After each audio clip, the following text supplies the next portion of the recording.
giveaway, and I ended up giving out about 8 copies.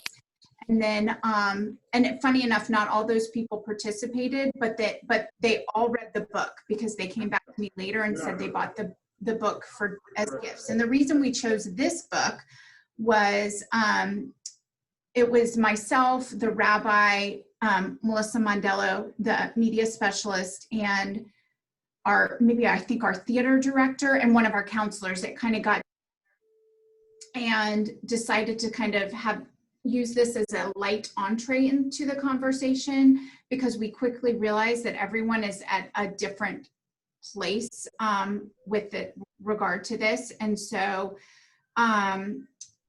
we kind of analyzed certain quotes within the book and talked about it through the lens of our Jewish values. And then we kind of scaffolded all the things that we're already doing, within even the curriculum for our students. And that kind of gave everyone a global perspective. And then we're actually now going to use this book as a one for our middle school in January 2021. And then our second Zoom that we got together, we read Mo Willems' Naked Mole Rat, which I don't know if you guys are super familiar with that book. I am not. Okay, so the messaging of that book we felt like was very appropriate, and we had some awesome discussion questions about the book. But my favorite question was basically, essentially, when you're approaching this conversation from an allegorical place, like, are you doing the topic justice? Which I think is such a great question to ask. So we talked about that, and then this tied in nicely because some of our students were doing a virtual event of that play, Mo Willems' play, through the Alliance. So then we kind of strategized ways to integrate the topic into the curriculum with regard to the viewing of that play. So we've tried to be really purposeful, not just talking, about, within the confines of the teachers, but also what are we doing in the classroom. And so that's kind of where we've left off. Okay. Anybody else? On our side, I think we did a lot, but through the DEI director, I would say, again, that's maybe what I realized through our last meeting is that the voice of the library is definitely missing in our approach. And we are in a transition right now with a new DEI director joining us at the beginning of the year. So, but I can share what we have all done the past year, driven by our DEI director, and developing so 2 book clubs, The White Privilege and How to Be Anti-Racist, very structured and well attended, I think. And we, in terms of professional development, we had also offered boot camps, helping us to go to all the phases of the socialization cycle and how to get out of these. So this boot camp was, I would say, kind of very moving, because it helped us to really reflect on our own identity. And so depending on where we were, but trying to define what is our white identity was kind of shocking for several of us. Try to just write our biography and going through some question like, when did you realize that you were white? And then when you realize that, okay, maybe it was at 22, 3 years old when something happened when you were traveling in China. Or so this boot camp, again, very, very structured, help us to go through 6 sessions from probably, just deny to awareness to what can we do to get into action. And so it was part of our 90 days action plan after all the Black Lives Matter and the Black at AIS. So we are at the end of this cycle. So I don't know what will be the new DEI director will bring up, but I think those boot camps were, I think for me, the most powerful thing that I've done around DEI, because it was really introspective and helped me just understand so many things and relate to all the readings that we've done through the book clubs. And so that was mainly what was offered as PD. And in parallel, we are doing professional development about restorative practice. So it's also related to the DEI, but how to make sure that everybody can be heard and seen who as they are. And so we are starting that. But again, I come back to my point is that the library is kind of absent of this program, and that definitely my goal to try to see how we can jump in somewhere in the next cycle, because we've been through a 2-year cycle with our the former DEI, who had to develop and build the program, I would say, a little bit by herself. It's what the takeout of that is that how to make sure that everybody is more involved and engaged. So just not only participant. That's what and who are the key partners in the school to make sure that we reach out to as many people as possible and meet them where they are. So that's my takeout from the last two years. So you have a new DEI officer that started? Okay. Will start, yes, very soon. So Oh, hasn't started yet. Yeah, it has been announced this week or last week. Okay. I was gonna ask, I was like, do you get the sense that the new person wants to partner, but you haven't met them yet? I don't know, but that's my first on the to-do list is to introduce myself. And again, I probably, to be totally honest, I think that when all the work that our former DEI director started like 2 or 3 years ago, she tried to build up all the right condition to start this heavy work.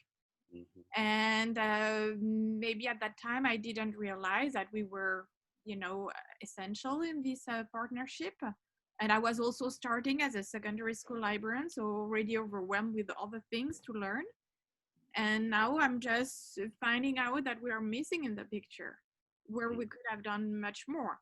So it's never too late. I have the feeling that I was in a growth process and a learning curve so far, and how to take the next train is my goal. So we'll see, but definitely I need to raise my voice with the new director coming in. And yes, the last thing that I wanted to share is that I just received this email today, but a last part of our plan was also to develop those affinity cycles. And so there is different ones that have been started or will start, because we are very, very late in the process. But I will be part of the White Ally Affinity Club. So same thing, we'll see what's come up with that. So that will be the next chapter. Well, that's not nothing. Definitely not. For sure. Anybody else want to share or question or explore something? We haven't done a lot of, so the library, my library hasn't led a lot of professional development, but we are heavily invested and we participate in everything. And y'all have met Joanne, and she and I are good friends and good work colleagues. So she draws on me and library resources all the time. We did, I don't know if y'all participated in any of the POCC sessions last week, the People of Color Conference, which is part of NAIS. It's usually an in-person conference, and I've been once. I went 2 years ago in Nashville, and it was amazing and fantastic. I think last year, did I say last year? 2 years ago. Last year it was in Seattle and I didn't go, and this year it was virtual, but they had everything online. So I attended a few sessions. So we had those sessions in the library classroom and other, the library conference room, both places that are media enabled. And so teachers came to the library to sit in on those sessions. And so, we help out in any ways that we can. And I facilitate the LGBTQ affinity group and our GSA, and I'm also on the faculty diversity committee. So I and the library participate in DEI initiatives in many ways, but so far we haven't really been out in front. I, I'll take that back, except when it comes to books. So every summer there's usually a diversity book that the school reads. And so I and Joanne help figure out which book that's going to be every summer. And then I order the books and distribute them and things like that. And then I usually lead with Joanne and some other diversity coordinators, a kind of a book club discussion, I guess, about the book. Y'all do that every year? Like every year the faculty read the required diversity specific book? It's not required, okay. but most everybody does get the book and read it. Okay. And then when you come back from the summer, you have a panel discussion or you have a We've done it different ways. We've done it different ways. So in our school, we have 3 divisions. We have the lower school, middle school, and upper school. And each division has its own diversity coordinator. So Joanne oversees all of it, so the whole school. And then she has helpers in each of the other divisions. And last year, what they did was they had a series of lunches in each division. So the lower school teachers got together for 2 or 3 lunches to discuss the book, and then the same thing with the middle school, and then the same thing with the upper school. This year, because we're social distancing, we didn't do that, so we tried to do something virtually. It was not very well attended. We're having a really hard time. So Pascal, we also started a white ally group. It's called AWARE, and it stands for Alliance of White Anti-Racist Educators. And we started it last spring. So during the lockdown and throughout the summer, we had great participation. A bunch of people showed up to weekly meetings on Zoom. But then as soon as school started, participation dropped precipitously because we just cannot find the right time to meet. So, at 3:30 seems like a good time. Our school day is over at 3. And then in the upper school from 3 to 3:30, our teachers have to hang around for extra help. So if students just need to come by their classroom for some help. So then the first available time to meet would be 3:30, but that's also when people leave to go home. So then we tried 5:30, so give everybody a chance to get home and get settled in. But that's when people are getting ready to have dinner and they're sort of dealing with their kids.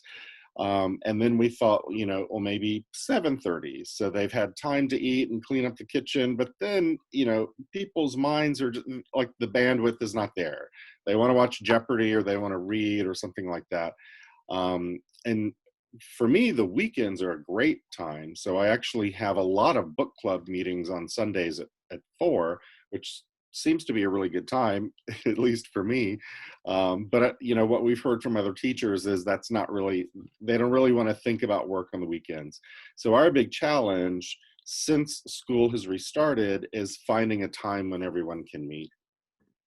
And people in different divisions, like everyone's schedule is a little bit different. The lower school teachers have lunch early, and then the middle school teachers have lunch from 11 to 12, and then the upper school teachers have lunch from 12 to 1. So it's just hard kind of figuring that all out. So that's our big challenge. You're still figuring that out. Well, oh, yes. I mean, that's one of the main that's one of the main roadblocks. Yeah. Finding the time to meet when everyone is so very busy. Mm-hmm. At first, when you were talking, I thought at first it had shifted to the student participation in books, but that hasn't, it's just been faculty that you've been mainly interacting with on this particular issue? Yeah. Okay. The upper school did start, so we have affinity groups for the Black kids, the LGBTQ kids, Jewish kids, and Asian and Pacific American kids. And there is a white affinity group called WAGER for the students, upper school students. And that stands for white, WAGRE. And I think the RE is racial equity. I can't remember what it stands for. But again, it's like what Pascal was saying. It's a group of students, and we're trying to get them to really investigate what it means to be white and what is white culture and how can they be better allies to their to people of color. But we have not had very good participation in that group either. And I'm not exactly sure why. I'm not sure, again, if it's a scheduling issue or if I'm actually not leading that group, someone else is. So I'm not sure if it's, they're not pitching the idea right, or if the kids just simply are not interested. So we do have that student component, but so far it hasn't really gotten off the ground. I can relate. Darlington doesn't really have a very strong club culture. Mm-hmm. Maybe it used to, but I mean, in the past, I mean, this is my 9th year, and I can't really ever remember, other than perhaps robotics or something where there's already a strong program, and it's really just kind of a like an additional play, like they already meet, they already have a class. This is just another opportunity for them to work on the things they're already working on. French club, sometimes book club. I've done so many different iterations of it. And I mean, like they never really go away, but when there's a list given out at the beginning of the school year, sign up for clubs. There's not even a club time this year. There actually used to be, but it's, it's just one day a week. And this is the club that you attend. There is a Black Student Union, and they announced their, I don't want to say formation because I feel like maybe it's existed before, but I think one of the students really took ownership of it this year and really kind of wanted to make it something. And Melinda and I made a special effort to connect with her.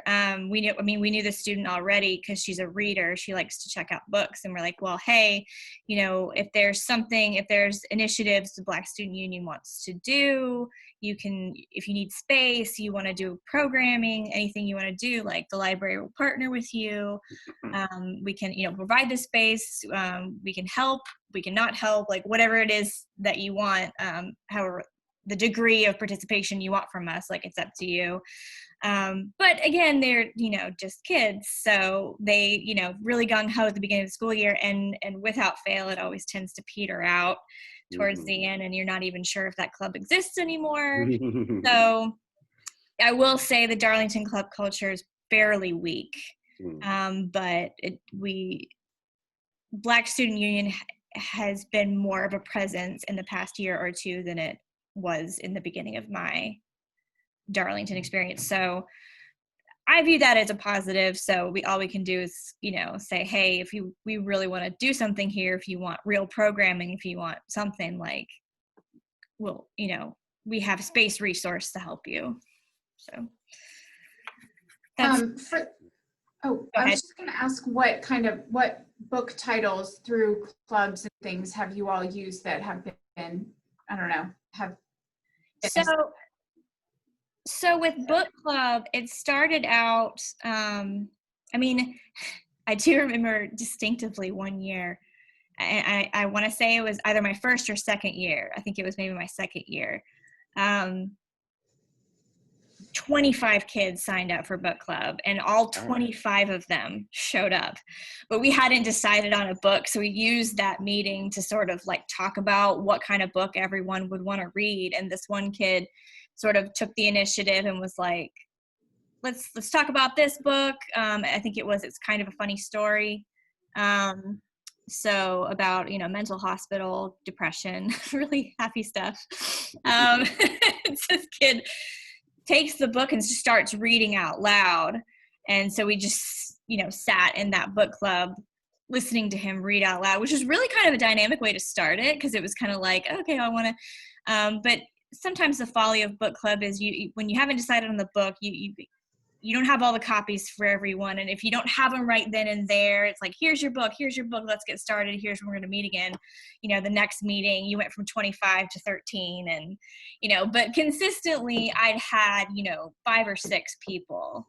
And the criteria for the book, at least for the first 5-6 years, was, what do y'all want to read? And they didn't really know. I mean, I've used Google Forms to vote and stuff like that, and we'll go with the one that gets the most votes, or the one that I think that they'll like and they tend to read. And we would watch the accompanying movie, because that was always, a good way to keep them interested. But this year, actually, and I did Tome Society for 2 years. So they chose the books. Like, you have to read what they pick for you. And I have a lot of great things to say about Tome Society, but their book choice, maybe not so much. A lot of science fiction fantasy, which is not a bad thing, but there are some kids that really just want to read about high schoolers doing high school things, not saving the world, things like that. So there wasn't a lot of that. This year I'm not doing Tome Society, but did just regular book club just to garner interest. And it's very interesting this year, specifically. I would say it's about 6 or 7 kids. Half of them are students of color, and the other half are LGBTQ. And so I've resurrected the Google form in book choice, and they vote, and every single one of them has voted for, we've only done 2, but they've all voted for books that either deal with, well, the first one was Cemetery Boys, and this is about a trans Latinx boy who is a witch. So, like, there's a lot going on in that book, but there's a lot, like, there's definitely a clear shift in interest in those types of issues. And I'm letting them, tell me what, direction they want to go in. And then the next one is about Muslim African immigration. So that is what they are choosing. They're coming up with the list, and then they're voting on them, and this is their very clear interest. So they're coming with the list, Michael, correct, Michael? Sorry? They're coming with their own list and their own titles. Yes. and are you pitching this as a diversity book club, or it's just a regular book club? I didn't, but it kind of is now. And even there's 2 or 3 girls. Well, there's one girl who it sort of fits into the typical, white girl, Christian background. And she's just as interested as they are in it. She's the only one that is, everybody else is, has already flown, their flag. She doesn't really have a flag, but she likes all of their flags. So, it's a really interesting dynamic. I mean, it's really being led by them. And so I'm just kind of sitting back and going, okay, well, maybe when you don't try so hard, sometimes magic happens. But yeah, so that's been my only student experience, other than trying to just sort of like remain available for the Black Student Union with student sort of diversity programming. It sounds like for a lot of us, we can divide DEI efforts into like 2 categories, passive and active. And, the passive is, sure, you can come use our rooms, and, things that are kind of like that. And it seems like in terms of, active initiatives, it's mostly book clubs. But I would be interested in hearing ideas that y'all have for other kinds of active participation where the library is leading a DEI initiative, especially for students. And also maybe how appropriate is that? Like, how much would you feel like you want to coordinate with your DEI director, or not? Can I do a quick thing about the clubs Yeah. and student engagement? Because one thing that I have had success with is, Michael, you talked about students not having a club culture, is that I have gotten better participation if we don't do it as a year-long thing, that we have a fall, winter, and spring. Most of the kids actually do it for the whole year, but they don't feel ready to commit to that in August. So I'll just tell them, this is a seasonal commitment, try it, and you can do anything for this long. And then some of them drop out during their volleyball season or their whatever season, and they come back in the spring. And we've done that a little bit with some teachers too, where just the commitment didn't seem as overwhelming, and we have gotten some better responses because people, particularly this year, no one wants to commit to anything past Friday. That's so true. And actually, I never thought of it like that in terms of like short-term commitments, having better, and you're so right. It really does. It's the idea of like, I'm joining this club for the whole year, which is why by the end of the year, that club is dead. Mm-hmm. And there's advantages to having those relationships build up over the year, but if they aren't going to come, then you don't get them anyways. Yeah. So we're sticking with that for right now. Yeah. So it's funny, Matt, to answer your question, I feel like we tend to gravitate toward the books because that's what feels comfortable. Mm-hmm.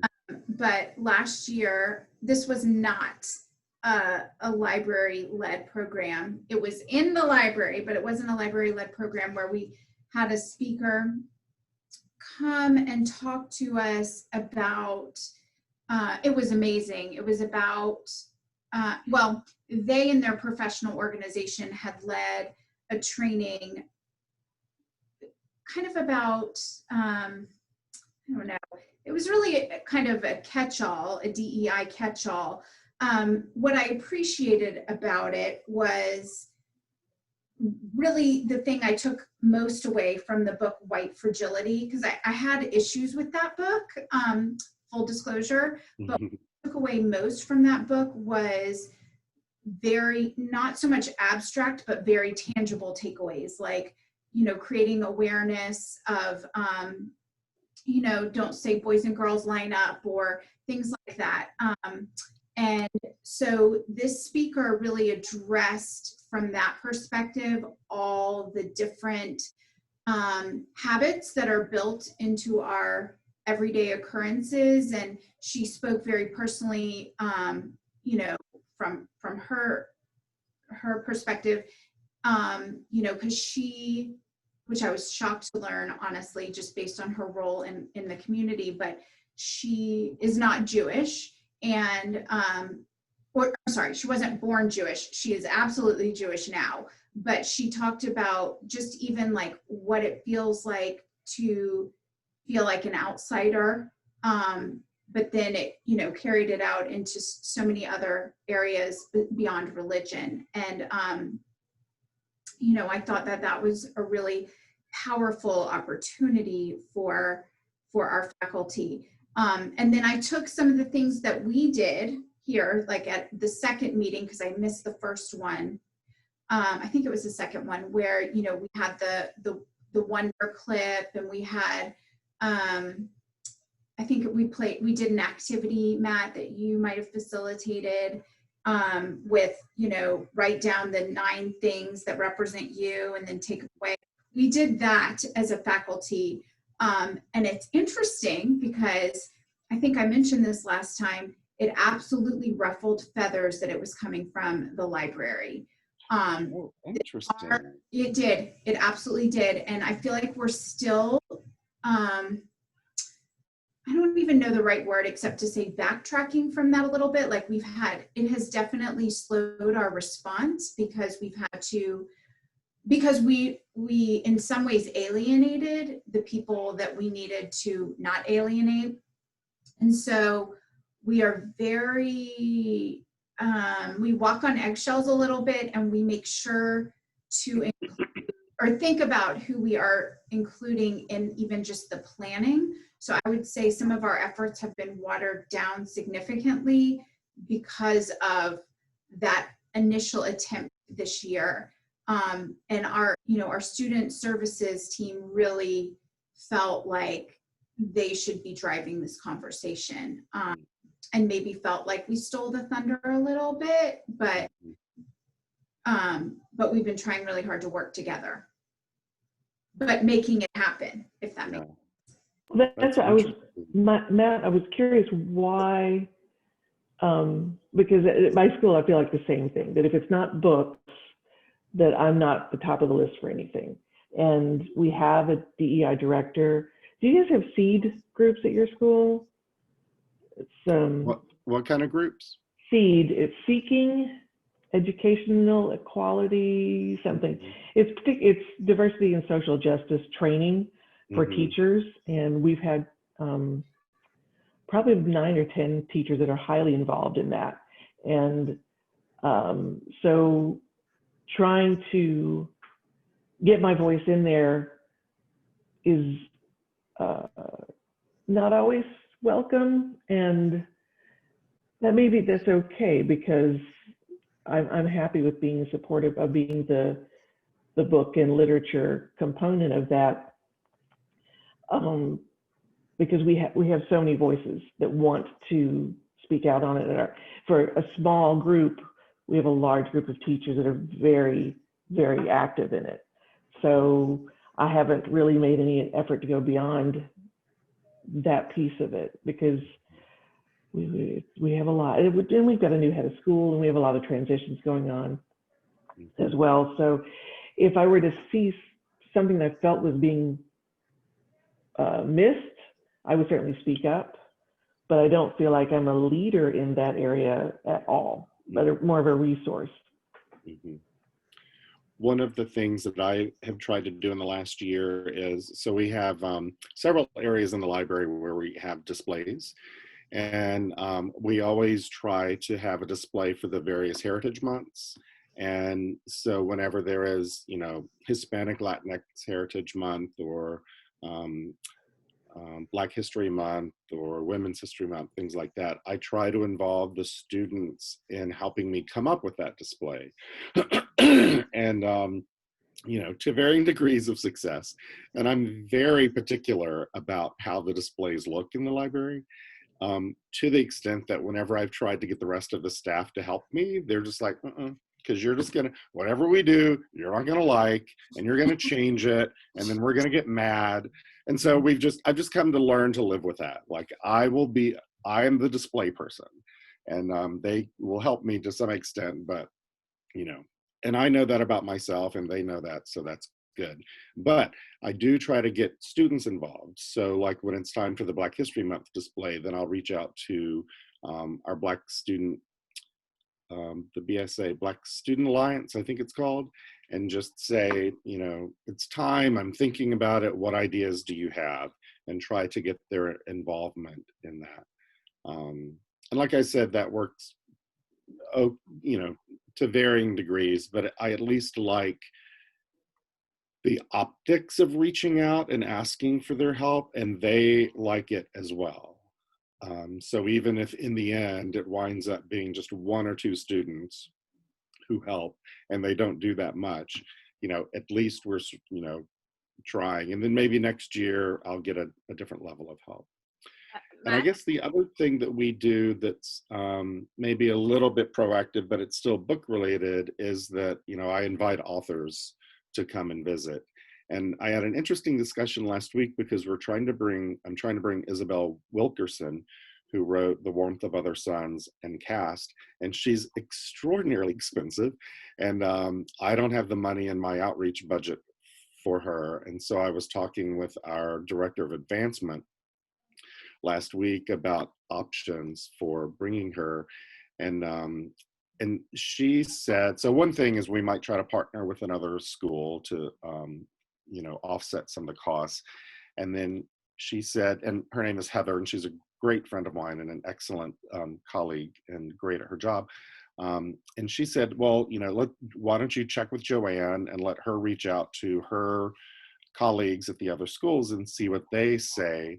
And I had already talked to Joanne about this, and she would love for Ms. Wilkerson to visit virtually, but her plate is so full. She said, I just cannot take on one other thing.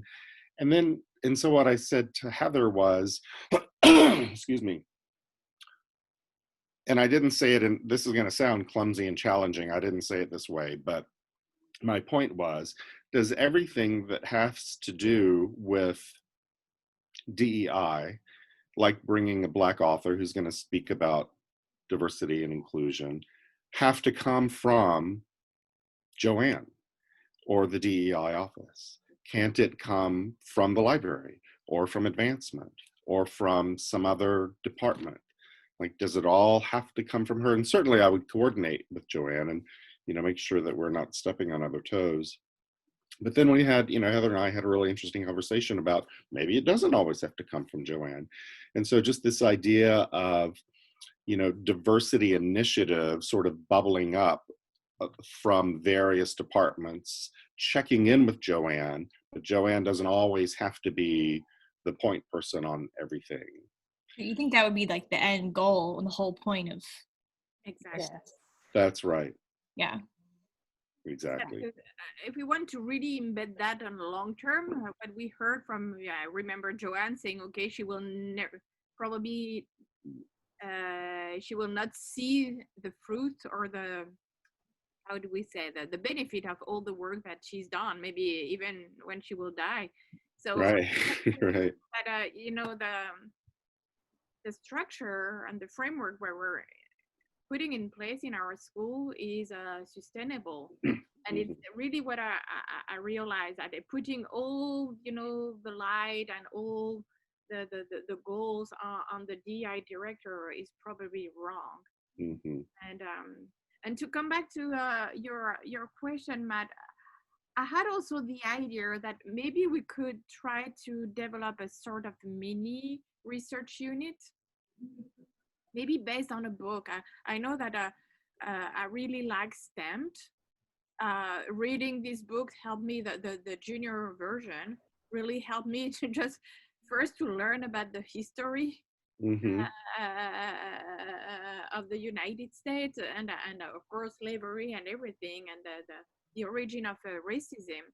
And there are so many opportunities in this book, maybe to pick up some research topics or bringing the choice to the students to research something that they are interested in.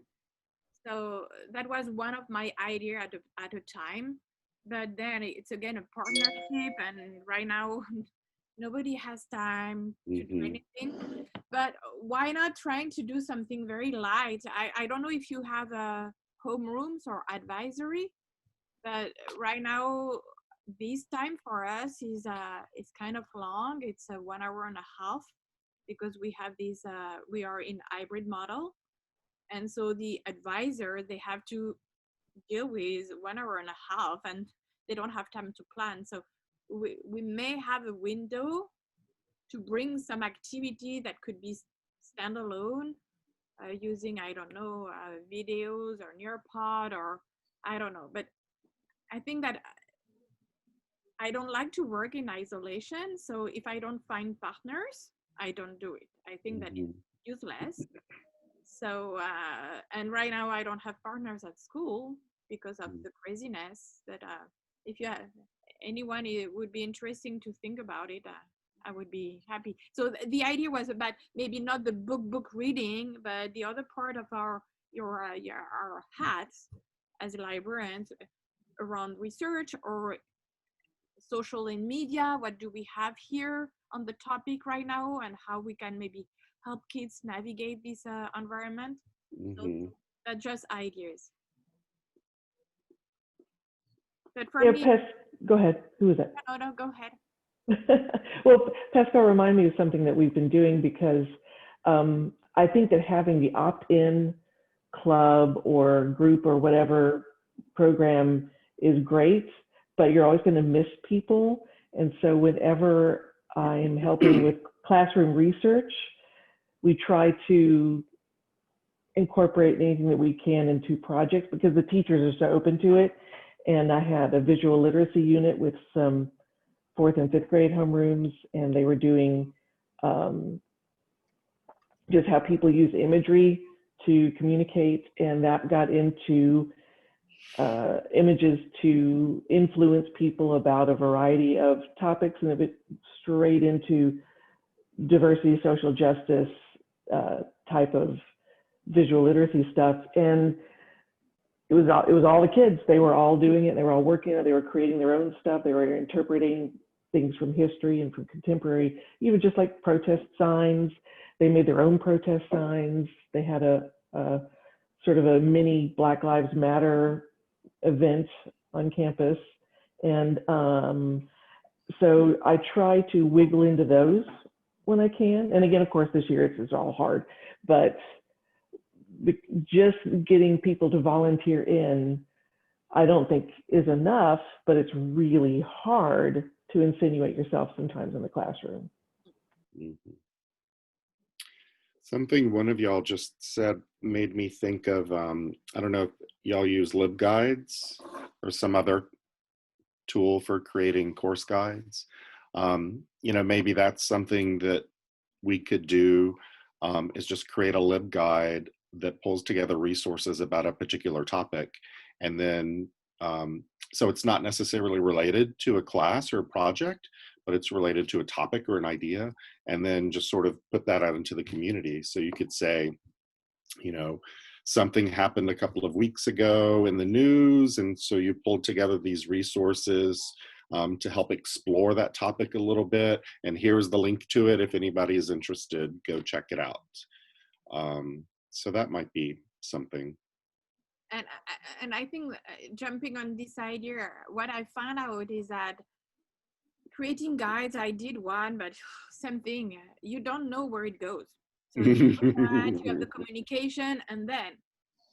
So something that I experimented for another type of guide that I'm doing in the classroom is sort of scavenger hunts. So it's not only the guide, but then a short activity that helps, the users to go and find and look at the different spaces. So it's kind of fun, it's light, and if there is something that's sparking, the eyes of whoever is using the guide, then they can go and dive in the reading, the viewing, or the hearing.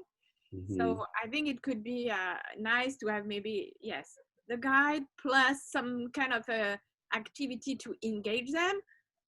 And so we give that to whoever they want, but they can do something with it and not mm-hmm. having that as a display. Mm-hmm. That's a good idea. Do y'all have your students or ask students to make book trailers or anything like that? We have we did, Melinda and I sort of created a varsity library program. I can't remember if I've mentioned this before or not. I might have. And it's not necessarily, a way to push the diversity and inclusion thing. It can be, because we've made a bingo board of you have to read a classic, you have to read a faculty favorite, you have to read an award winner, and just like there's each categories, and once they get bingo, they get their varsity library sweatshirt. But in order to prove they've read the book, they do Flipgrid book reviews mm-hmm. that we can do, QR code, and so the students are reviewing books for other students, essentially. Mm-hmm. So it's not, it's review, not so much book trailer, but something like that. Yeah. That seems like something that you could attach to the Heritage Months as well. So like if Black History Month is coming up, then you could, excuse me, hold on one second. Have that frog all morning. Then you could say, Black History Month is coming up, and if you've read any books by, for, and about Black people, Black students, or whatever, let's make some book trailers about them and promote those books to the rest of the school. It seems like it's still book related, but that seems like an activity that could be fun and would get student involvement. One question that I have is what is your way to communicate with the students in your school? Are you asking me, Pascal? Or everyone? Anyone? I email them, which they don't read, but we have morning announcements and on Zoom. And so I almost every morning make some kind of announcement to the students. Same here. So I usually make an announcement and then follow up with an email. So I'll say, the library is doing this thing, and if you're interested, I'm about to send you an email, so go check your class email for more information. Okay. Yeah, you're right. Email can be such folly. Mm-hmm. I mean, I've helped kids with their computers and see that they've got 4,000 unread emails. Right. But yeah, we also, if we're doing something very strategic, specific program, we will announce it. I used to announce it, in person during assembly. Now the assembly still takes place in the same place, but no one's there. And you are on Google Meet or streaming or whatever it is. And then we also put it in the announcements that's on the website. So there's about 3 directions of communication, and they may see one of them. Mm-hmm. Okay. What do they get when they reach varsity status? They get this awesome sweatshirt that Melinda and I designed. It is super cozy and comfortable. Cute. I mean, it's got, it's like big varsity, and it's got little library underneath it. And I mean, like, sweatshirts are gold. Like, yeah. So we knew that would be a pull. And then if for every year they achieve varsity library, because, when you get your varsity jacket letter, for every year you have varsity, you get a pin that you put on your letter, or at least you used to. They do I love that idea. That's so fun. So I got these enamel pins from Etsy. They're about this big. They're round, and it just says "well read" on it. You put your pin on your sweatshirt. Michael, we are going to need pictures of the sweatshirt. I was just thinking the same thing, Kim. It's a great sweatshirt. And I'll send a picture of the pin too. Stacy, you had a question a few minutes ago. Oh, that was my question. Question. I was curious. Yeah, it's a cute idea. It's something I know I would have killed to have access to when I was in high school, for sure. Yeah. Because I didn't letter in anything. So, and they do get excited. Now you can letter in marching bands, so they've got that. Oh, that's cool. Mm-hmm. Yeah, and it's funny. It's about, in that instance, I think it's about the prize. Like that. Yeah. Oh yeah. And incentive's important. I understand. We're not all, saints. How many books do you have in the bingo?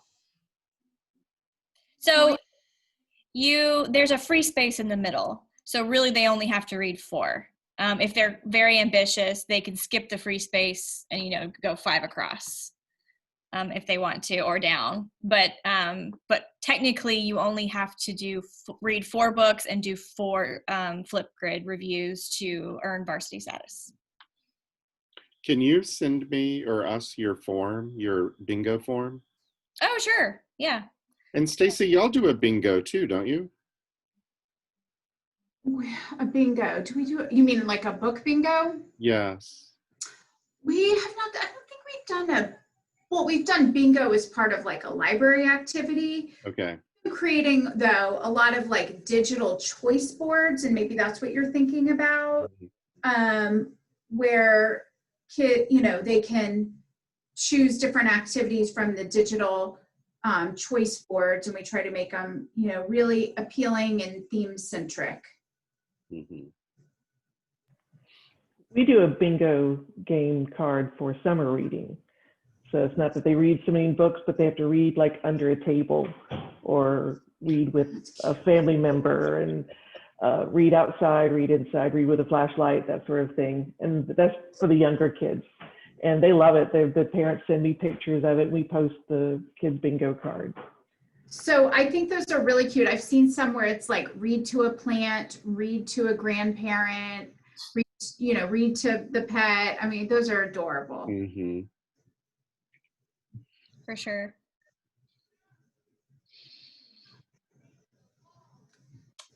Well, I hate to cut it short if anyone else had anything to say, but I have to get to a class. I don't. But thanks so much for engaging and attending and chatting with all of us. I think it was a good one. I made a mistake and didn't start recording until like after I had told everybody about the lunch and learn that Melinda and I did, but I got everything else. So, and I'd mentioned it in the previous one, so I think I'm covered. But Well, thanks for bringing us all together, Michael. Oh yeah, definitely. I'll have it up on the YouTube channel.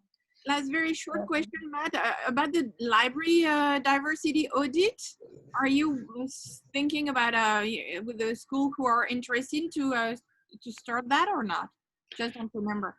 You know what? I've been dragging my feet on that. So there is nothing new to report since the last time we met, Pascal, but thank you for bringing it up. I will push that back to the center of my radar. Okay. Yeah. And don't feel bad, Matt. It hasn't been that long since we've talked. Okay, great. But it's all about Christmas break, so I know. Semester. Okay. I know. Well, so in terms of GISL stuff, the next meeting that we have planned is going to be in early January for our winter meeting. So that will be the hopefully more populated virtual meeting, and then we'll go from there. Do we have a date for that, a specific one yet? We're working on locking it down. Okay. Okay, good. Yes. All right. Thanks, guys. Thank you, guys. Have a great rest of your Monday. Okay. Bye. See you later. Thanks. Bye. Bye. Bye.